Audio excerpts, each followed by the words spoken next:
And good afternoon, LinkedIn, YouTube, and LinkedIn events. This is Steve Ferreira.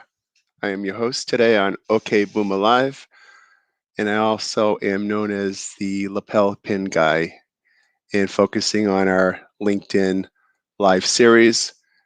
It's an honor to be here today. And I think one of the things that's just so fascinating about today's show is that um, I'm pretty sure most viewers are going to save at least $50,000 today as a result of this episode. So I definitely would ask you to stay tuned here as we start the three biggest red flags in global logistics. And I've got quite a show in mind for you today. We'll try to go about 25 minutes or so, 20, 25 minutes, allow some time for questions. I think that would be a great little break, see if the audience has anything to talk about. So, yeah, I want to welcome all the new subscribers to the episode and let everyone else know that if you have new ideas or if you'd like to see future episodes featuring yourself or your own ideas on show episodes, please go to OK Boomer Live TV or LinkedIn Live TV, and you'll see an intake form there, and you can let me know what ideas you have on future episodes. And I'd love to play off of your ideas. Um, and also, I think I wanted to just take a moment here to congratulate the Journal of Commerce on joining in on the party, so to speak. When I got my inspiration sort of from Freight Waves. I wanted to do a special show on ocean freight, shipping, logistics, social media, branding, and my own kind of unique personal mantra or style of social selling and marketing. I think I have a lot to offer. And Freight Waves really inspired me. And when I received my LinkedIn Live authority, I wanted to do something very different and unique. So I really owe a debt of gratitude to Freight Waves. In a way, I'm imitating them in some way, some small ways. But I want to congratulate the Journal of Commerce for joining in on the party. Their new virtual series, Uncharted, is coming online in the next few days. I know they have CGM's CEO as one of their first guests, which I think is kind of good, for that kind of glossy window dressing effect. And I respect the JOC so much. I've been speaking there for, a number of different years, and always great to have marquee speakers like they do. I think that this series, OK Boomer, is a little different. OK Boomer really aims to present you action items you can use now so that it really enhances your global logistics and supply chain. So I really wish JOC the best with the new series, and I remind myself that imitation is the sincerest form of flattery. So really, really pleased at the numbers that we're seeing here on OK Boomer Live. And even though I'm just finishing off with a little bronchitis, I feel that my audience soars me to new heights, and I'm able to take this and really expand my brand, but most importantly, help you with your pain points. So why don't we get started today? Because I don't want to take too much of your valuable time on a Friday. But I started to think about this today about the three biggest red flags in global logistics. And I said ocean freight. Then I said global logistics. Um, I think that really you have to look at it as global logistics because everyone has ocean freight, international air freight, in combination. So, for the sake of today's discussion, let's focus this on global logistics, and I'll have a few ocean caveats coming up here. But I thought the best way to take these problems down together with my fine audience one by one is to start to address them, specifically. So yeah, if you follow this event to its conclusion, play it back and implement it, I have no doubt in my mind that this LinkedIn Live episode will save your companies at least $50,000. I think this is the kind of value you get here versus other virtual broadcasts. And I start to think about my audience and the number of times that we're doing this. I mean, I'm my own little mini Trans-Pacific Maritime Conference, and to have the chance to be now in the forefront with so many people backing me and encouraging me is remarkable. So as we keep our journey alive together, let's celebrate in the spirit of understanding problems and pain points, and maybe making a little less glossy and um, where it's not really contributing to your day in, day out momentum.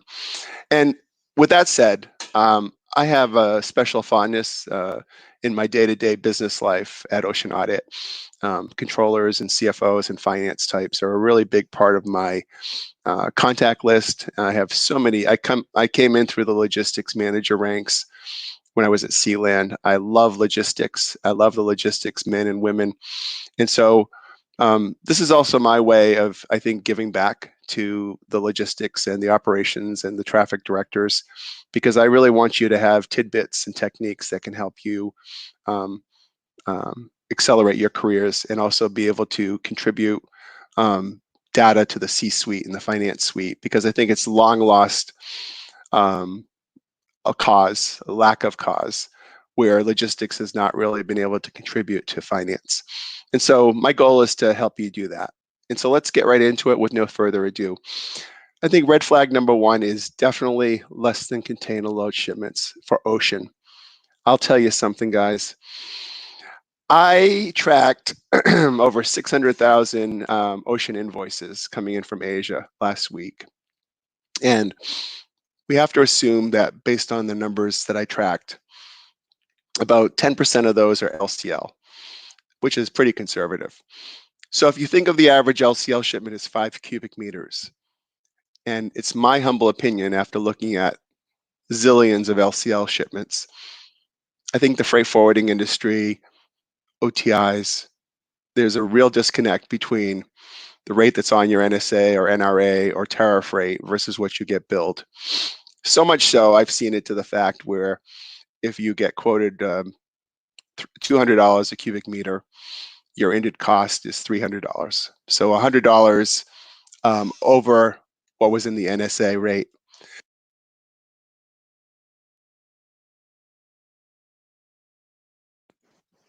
Pardon me, still get that bronchitis coming up. They say to make it authentic, so what the hell? So my feeling is that, you know, you guys and gals in logistics are just getting your hat handed to you. I think LCL, and when I look at my audits, it's one of the most unappreciated areas where um, LCL is so complex for reconciliation that the overcharge could be 40, 50, $60 a cubic meter. Now, if you look at my metrics and say 60,000 shipments came in last week of LCL at 5 cubic meters each. So let's say that's 300,000 meters of cargo. At a $100 overcharge per cubic meter, that's $30 million in overcharge in 1 week.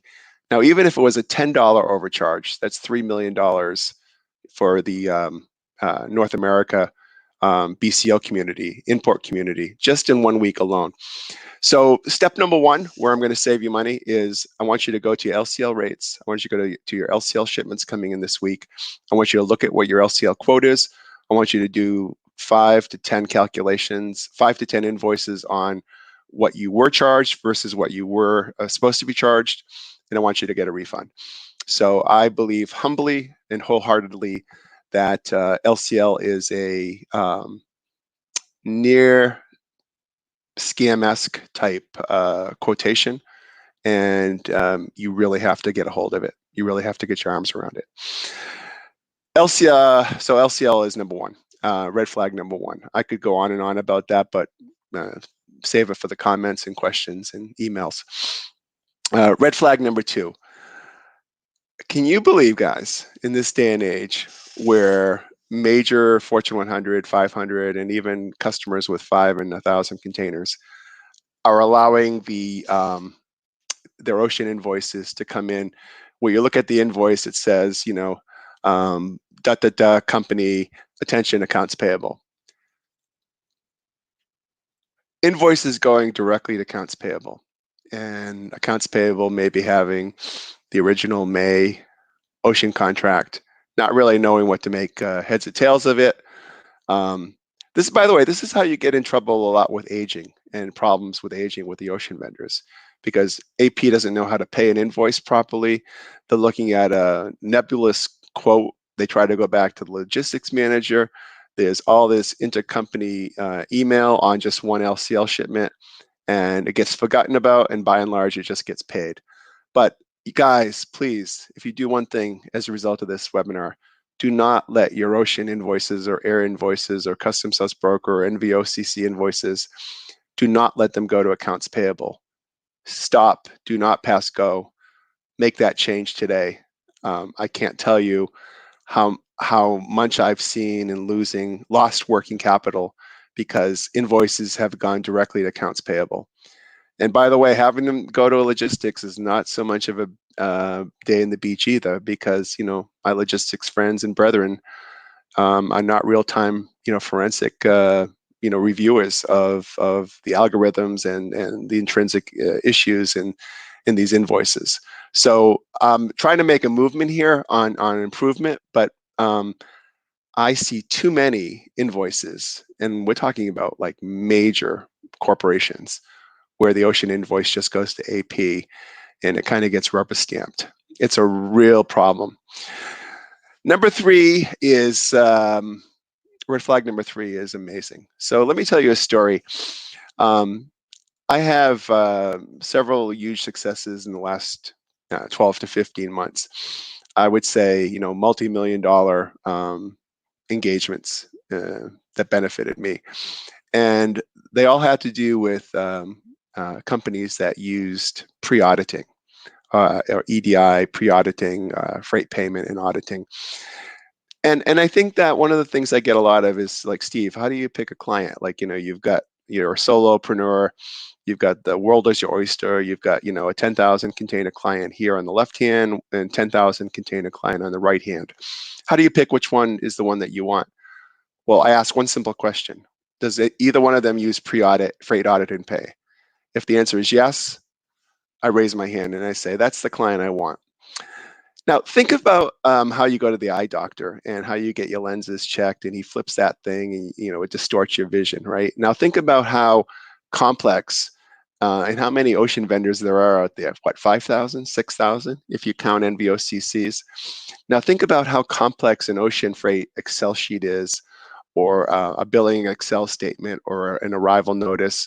And now 10 times it if you put the trust of God in the freight payment company, and all of a sudden that arrival notice or soft copy invoice gets changed into a 110 or a 310 EDI transaction.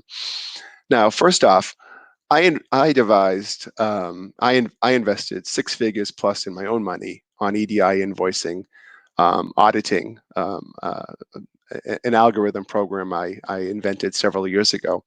I shelved it because I couldn't get the formatting on the EDI to be even 50% consistent. And so I am here to tell you today that pre-audit in ocean freight, especially, is a bit of a myth, because the pre-auditors have a great system for parcel and LCL, LTL, FCL, and talking about truckload. If you look at the way the pre-audit modules are built, they're all built around the PRO number. And what does PRO mean, right? Obviously, it's a trucking term. It's not an international term. I mandate to you that many of the pre-audit opportunities that clients are taking advantage of, the ocean was pigeonholed into a domestic platform, and my observations, based on thousands and thousands of audits in the EDI pre-audit platform as a post-auditor, are showing that 70-80% manual kickout. In other words, what does that mean? Well, it means that when you contract as a CFO or a controller with a pre-auditor, you're paying 50 cents a transaction, 85 cents a transaction, whatever. And it's almost a blockchain-esque type effect, where FedEx and UPS, their EDI is perfect on a small parcel. But ocean, you're paying this money the same amount of money, and it's an automatic reject. The EDI doesn't match up. The rate doesn't match up. Goes back to my LCL issue. The LCL rate doesn't match up. So there are all these red flags that are quadrupled in pre-audit. And so what happens? gets manually kicked out and goes to an auditor, right? Okay, so you think to yourself, okay, that's still okay. I'm still getting my 85 cents worth because it wasn't automated. The invoice wasn't audited automatically, but I am able to have the pre-auditor's auditor look at it. Well, can I tell you something, guys? I've looked at the pre-auditors across the board across the world. You may be getting audited by a 22-year-old receptionist in the Philippines.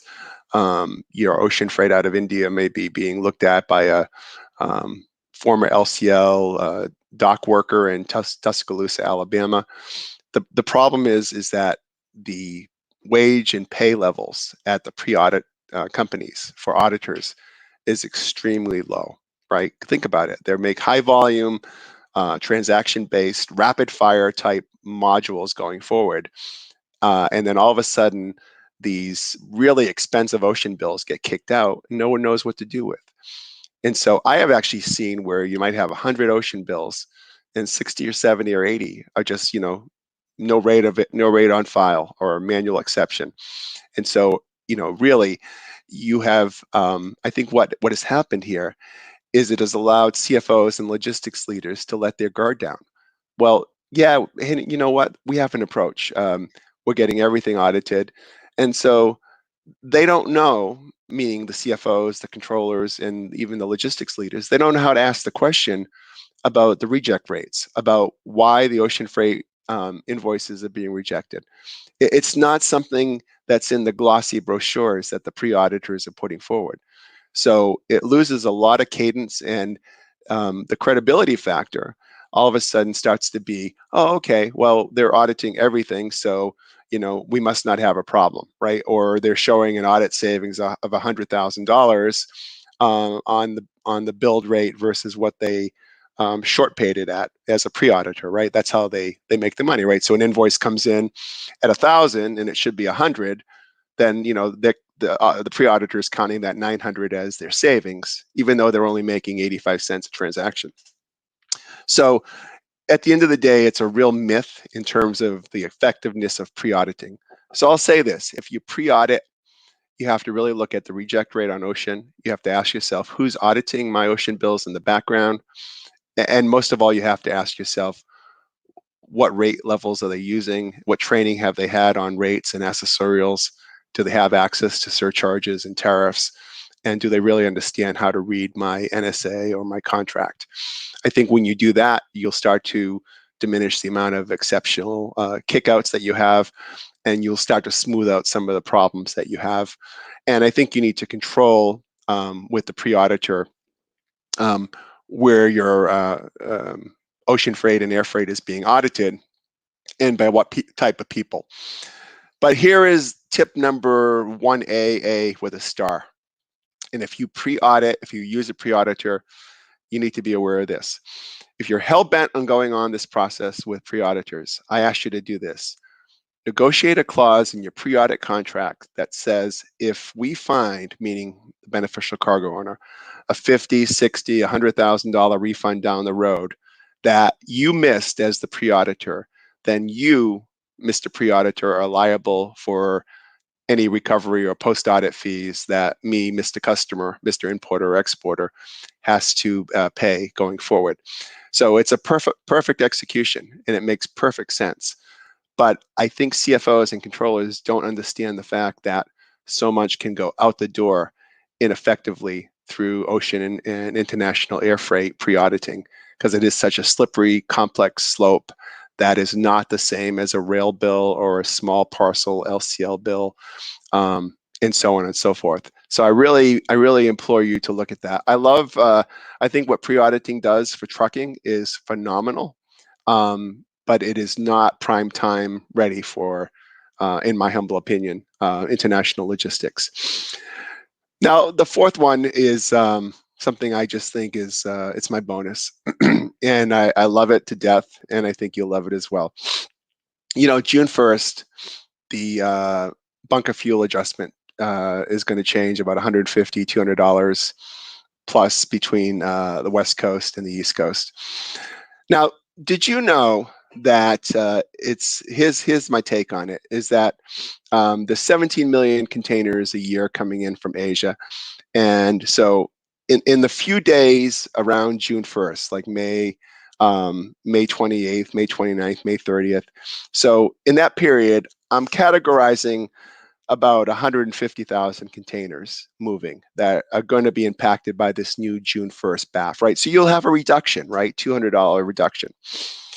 So let's say that out of the 150,000 containers, 15,000 or 10% of them have the issue where your vendor did not reduce your BAF. In other words, you still have the May BAF, even though technically you should qualify for the June BAF. That could be a $3 or $4 million issue, right? So how do you fix that, and how do you make sure? And this is probably the most important part of today's OK Boom Alive segment, is the June BAF. And I'm going to talk to you a little bit about this because many people believe that the way that the June BAF date is set is the bill of lading date, or even your invoice date. That's totally hogwash, right? Pardon me. The key date on determining what you will pay for your BAF is the date the cargo was received into the ocean vendor's facility at origin. So if you have 11 containers on a bill of lading and 10 containers were received on the old BAF on, let's say, May 29th, and let's say the 11th container came in on June 1, did you guys realize that all 11 containers get the new BAF? It's $2,000 plus right there. That's right. It's the last shipment that comes in as part of the bill of lading quantity. So I implore you all, as tip number 4 and my bonus for today, is as soon as June 1st comes around, don't look at the bill of lading date. If you believe, well, just do some spot checks, maybe is one of the best way, or look at some of your higher profiled invoices. But you can go easily in to your freight forwarders or ocean carriers tracking system. You can pull up the equipment specs. You can track when the in-gate date was for that particular shipment. And then you could go directly and look to see when those containers were received. I will bet by bottom dollar that because it's such a dramatic decrease, that there are going to be certain freight forwarders that don't adhere necessarily to the receive for shipment date and go on the bill of lading date. Now, in fairness, if your NSA is written in such a way that you go on the bill of lading date versus the receive for shipment date, I think that's the wrong approach, but then it's something that's out of your control. So I think that, obviously, in looking at it holistically, you can certainly save yourselves an extraordinary amount of money by reviewing the key metrics around those dates. So those are my 4 of my big ones. Let me just take a look at that.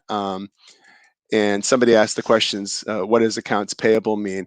I simply mean that, when the accounting department that receives the invoices, typically clients will send those, or vendors will allow those to be sent, and clients will allow those to be sent to accounting. And so it's never a good thing to have the invoices go directly to accounting.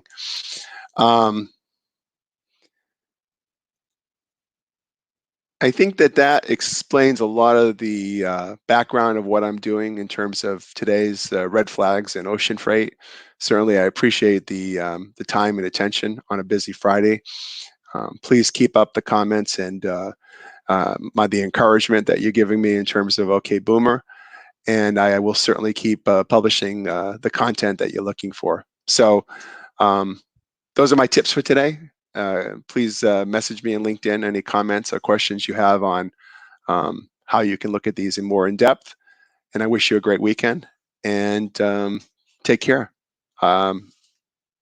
Peace, love, we're out.